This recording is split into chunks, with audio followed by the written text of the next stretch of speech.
Est-ce que tu as remarqué à quel point dans notre quotidien, c'est hyper fréquent qu'on bloque notre respiration? Tu l'auras peut-être compris avec ce décor et ma tête et mes petites joues roses. Je suis actuellement en vacances à la neige et j'apprends à faire du ski à 30 ans. Donc bien évidemment, j'ai plein de peur et c'est terrible. C'est très difficile à vivre. Mais j'ai remarqué que quand j'ai peur, j'ai cette tendance à bloquer ma respiration et tout contracter. Et je sais très bien que je ne suis pas la seule à faire ça. Et très clairement, on le fait également dans notre quotidien.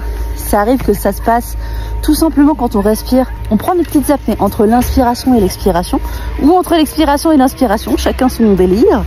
Et ça arrive également quand on a une émotion forte ou quand on est concentré. Enfin, vraiment, c'est hyper fréquent qu'on bloque notre respiration.